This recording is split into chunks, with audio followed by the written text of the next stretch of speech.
think this topic is a little bit misunderstood and maybe also a little sobering as well. What would you say, Em? People have a lot of ideas around it, and they're not always factual, and there's a lot of myths about what we're going to talk about. Yes. So what we're going to talk about is somatic stress, and that we try to be truth tellers. We try to weed through the BS and help you get some sound physiologic information out of what you're seeing on social media, what the gurus are talking about. We want you to understand how whatever's out there on social media or whatever you're reading about can be applied to you.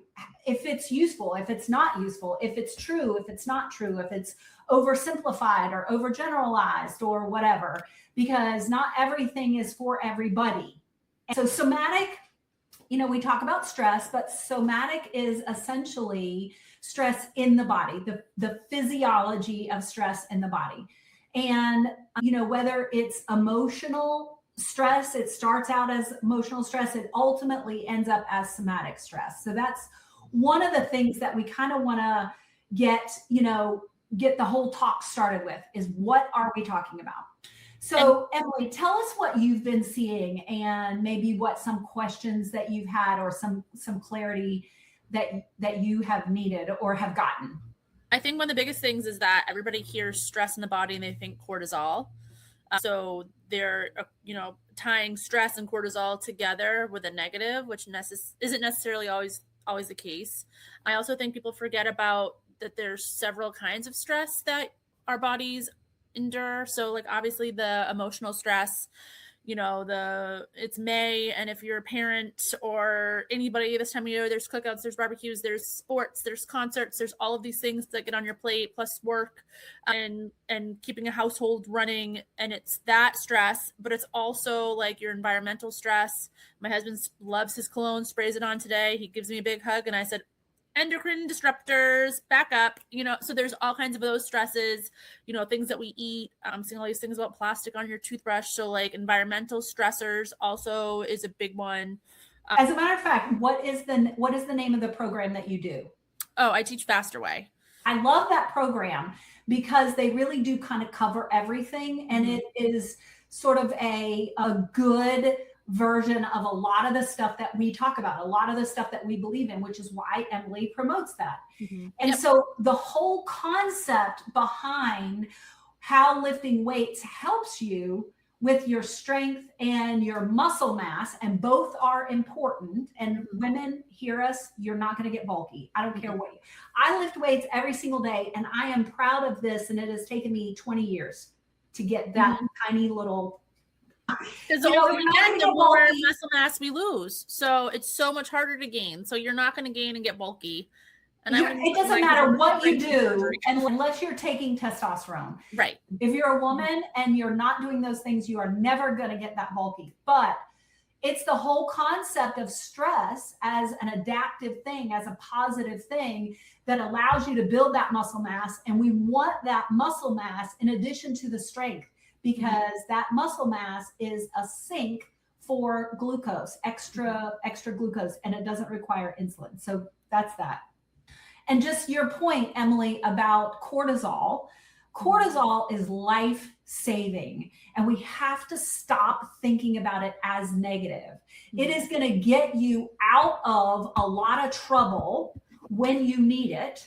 Like you're sleeping, we all complain about not sleeping all through the night, but cortisol is what wakes you up when your cells run out of energy in the middle of the night. That's life-saving because that cortisol stimulates your liver to convert some of that stored energy into glucose that can be in the blood sugar that can feed your cells to keep you alive. Right. And it's just villainized right now. All you hear is it's cortisol. And I get it's a buzzword, and I get it's important to talk about and discuss because it can cause a lot of stress on your body. But that's what we're here for, is to help you through that. You don't need another hormone injection. You don't need all this stuff like lifting weights, eating whole foods, getting sleep, taking deep breaths and letting it all out. All these things can help you with that same stress. Stress is adaptive. You can use it for your benefit to grow your muscles, to have better temperature regulation, to burn fuel more efficiently in your cells. Like that's stress as well, but that's adaptive stress. The stress that doesn't do you well is being a people pleaser, pushing through, feeling like you can force your body to do something. Like you can limit the calories and you can do cardio until your body just releases that fat, and that will never work for you. That is the wrong kind of stress. And so that's kind of what we're talking about, that somatic stress, is that your body hangs on to that and it does not trust you when you do that. So it is going to store every calorie that you have. It is going to push all of those extra carbs into your liver. It's going to fill up your fat cells. It's going to downshift your thyroid hormone. Instead of making active thyroid hormone, it's going to make an active thyroid brake so that it actually blocks thyroid hormone from getting in the cell, and it shuts down your metabolism. That isn't a thyroid problem. That's a stress problem. So thinking that I'll sleep when I'm dead, you're actually fighting against physiology and the way that you're made, and you're going to lose. So what actually does help? I know we talked about like whole foods and eating right, but what are some of the things that help with the somatic stress that's not as common?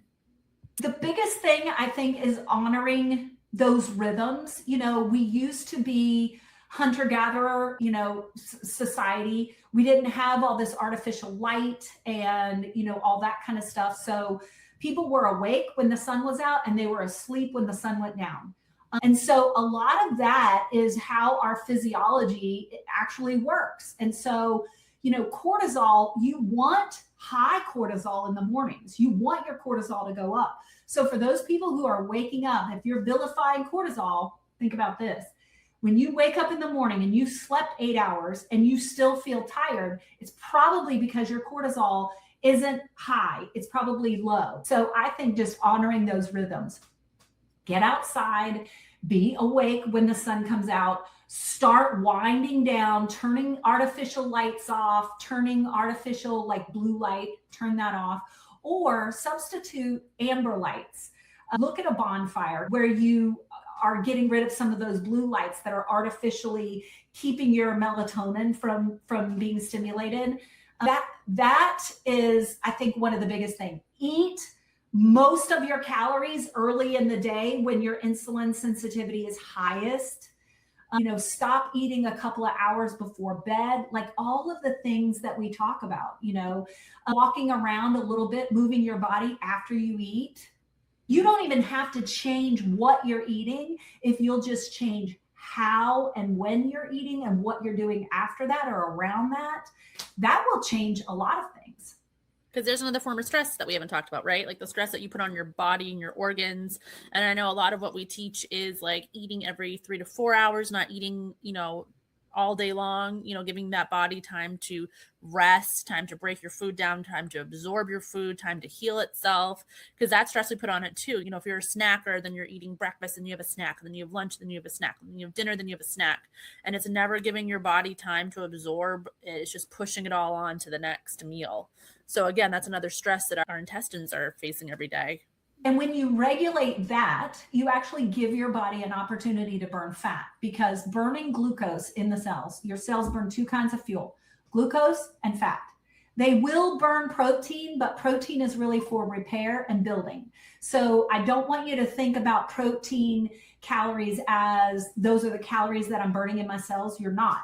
That's what you're using to repair and to build with. So you really have two left. You have carbohydrates and you have fats. Your body prefers to burn fats. And so if you are not responding to this rhythm, you are not going to burn fat. And when you burn fat, it's 4 times the amount of calories. That oxidative stress that everybody throws around, but I don't think that we know really what it means. When you burn carbs in your cells, you produce, I tell people, this is how I explain it. Burning fat in your cells is like burning a dried out piece of hardwood, a big log in your fireplace. It burns hot, long, gives lots of light, lots of heat. That's what you want. Our bodies prefer to burn those logs in our fireplace. That's fat. But what we're giving it by eating all the time, not honoring those rhythms and that sort of thing, we are giving it rolled up newspaper. And so what happens when you burn rolled up newspaper in your fireplace? It goes quick. Goes quick. It doesn't burn very bright. It doesn't burn very long. It doesn't burn very hot. And it produces a lot of soot. And that soot and rust in your body is oxidative stress. And so your body has to detox that. And that is stress to your body. On your liver, on your kidneys, like it's hard. Your skin. Yeah. So when we're talking about stress, it is not just that emotional stress. It's not even just physical stress. It's your environment. You got to stop and take a look at yourself in your environment. And I think that when you start doing that, because I know both Emily and I, since we've been working together, we've sort of been, helping each other like, hey, I just learned this. I thought about this. And just like what you were saying, the plastics, the fluoride, the crap in our water, what our water bottles are made out of, our non-stick pans, our cleaning supplies. Yeah. I mean, in addition to seed oils and, processed foods and all that kind of stuff, like it's literally everywhere. I know. Do you see the whole thing about Driscoll strawberries? And everybody's like, hear me out. Like, if you're not eating organic, that's what you're eating. So they're just targeting the one company. But if you're not eating organic food, then that's why we choose organic, is I guess what I'm trying to say, because the non-organic has so much extra stuff that our body can't get rid of. And it just builds up and builds up and builds up. And this is why we're so passionate about that, because, nobody wants to do an elimination diet. Like nobody wants to do that. But if you're not willing to do that, then you have to be willing to just not be able to lose weight, not be able to sleep, not be able to rest, not be able to, Yeah. My 9-year-old just went back for a second round of blood testing because he has all these inflammation markers. And I'm just sitting here like, oh, you idiot, Emily. Like, he got off his gluten diet, right? We had cut out gluten and dairy and he was doing so good. But at 9, I can't go with him to school. I can't go with him to all the birthday parties, the busy nights where we go and grab something quick, and they ask you, can I have this? And as a parent, you don't want to be the no parent and say no, but like I was explaining to them, these are the consequences. Is your body doesn't feel good. You're having bumps on your arm. You're getting sick. You're getting headaches. All of these symptoms are starting to creep back up because we added in the toxic food, unfortunately. And I know we always go back to toxic food, but it would cure so many symptoms people have. Yes. Like we always say, cut out dairy, cut out gluten. Yeah. If you could do those, if you could start with those two things and then just take a look around you. I mean, I didn't realize how bad, like I had plugins and scented candles and all that kind of stuff, like where your scents are coming from. And now I am such a Nazi in my own house. Luckily, it's just me. And so I'm a dictator, so the absolute control. And I just don't bring those things in. I just, people will gift me things and I'm like, oh, thank you. I am a regifter anyway. I am a regifter, but I will thank you profusely for your gift. And I might pass it along to someone else. Unfortunately, I'll ask, hey, do you use these things? It's not worth it to me. And since I've done that, I've been able to feel better. Like I'm dealing with some emotional stress right now. I've got a lot going on, but there are other things that will take the load off of that. And that the emotional stress that I have going on right now is situational. It's going to get better. But if we're not looking at our environment and taking out some of those things, that is not situational. That is forever. And it adds, all that other stuff adds to the emotional stress because like I'm going to speak candidly, I had this operation. I used it as an excuse. I couldn't work out. So then I wasn't eating healthy because I couldn't work out, but it just added to my the decline of my mental health the past month because I was eating the sugar, which causes me to be anxious. I was eating the carbs, which causes me to be anxious and depressed. So it just I added the food stress along with the emotional stress. And then it was even harder to dig myself out of this hole, So it's like, it's so easy. It's such a slippery slope just to go right back to the old ways. But then you realize you have your old body, you have your old symptoms, you have your old, mental health. And that's the reason why we climbed out of this hole time and time again is because you don't want that. And so what we really, one of the things that we want to make sure that we get across is that you're never going to be perfect, and we don't want you to strive for perfection. Seed oils, there's a list of about 50 things, but you have to remember that in the last 25 years, we've added 50,000 toxins to our environment. I'm talking about our homes, the things that we use on our skin, the things that we have in our homes, like that sort of thing. That is, what I'm considering our environment. And so reach for the low hanging fruit, do the easy things, but stay consistent, because you're going to go a lot further being consistent with 10 things than you are with being inconsistent with 20 things. Absolutely. Yeah. Absolutely. And so the point of this isn't to overwhelm you. The point of this is just to educate you, and you pick the things that you can control. That's all we can do. It's progress, not perfection. You pick the things that you can change in your environment, like the plugins. That is so easy. Just unplug it. Like that is something, or the scented hand soaps, switch it out, so you just make these little switches one at a time, and habit stack, like we talk about all the time. Once you make that switch, make that a non-negotiable. So now that's just what you do. That's just how you operate.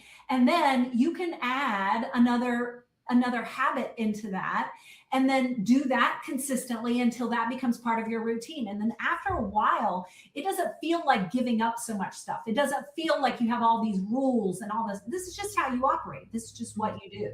And so it's a positive reinforcement, right? Like we're talking about like mental health. It's a positive reinforcement. You feel good, you keep it going, and you see what's the next thing. Maybe you switch your plastic Tupperware to glass. And honestly, I take those spaghetti jars and I clean them and I empty them out. They're glass, and I use those. So it's free. I'm not even spending money on these things, Exactly. So like you just keep seeing what's the next thing. So, when your body is stressed, whether it's physically, emotionally, all of it, you actually are operating from a sympathetic nervous system. Like you are fight, flight, freeze, fawn. Okay. Those are the 4 stages. It used to be just fight or flight, but so you know what I'm talking about. Yeah. But in order to heal, in order to digest, in order to sleep, in order to repair, like in order to build tissues, we have to be in a parasympathetic tone. So that is when we're sleeping. That's when we are taking deep breaths. And there are some physical things that we can do that actually stimulate that. If you've ever watched like T-ball, whenever you've watched T-ball and you see the kids out in the field, those kids aren't stressed. I mean, for the most part, they are not stressed. And what are they doing? They're swinging their arms. They're doing repetitive things. They're in a parasympathetic tone a lot. So some of the things that we're talking about are like humming, tapping. You can tap different parts of your body. Brushing. Dry brushing, putting your butt against the wall and your legs up the wall, raising your arm. When you were a kid and you would just lay on the couch or watching TV and your arms up in the air after you had maybe a wild day or whatever, and you're like, why am I doing this? That is a way to regulate your stress, is to just have your arm up in the air. I don't know why it works, but exactly, really.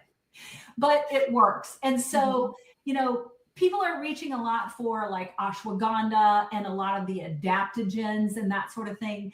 But there are things that I recommend beyond those, because those don't always work the same way for everybody.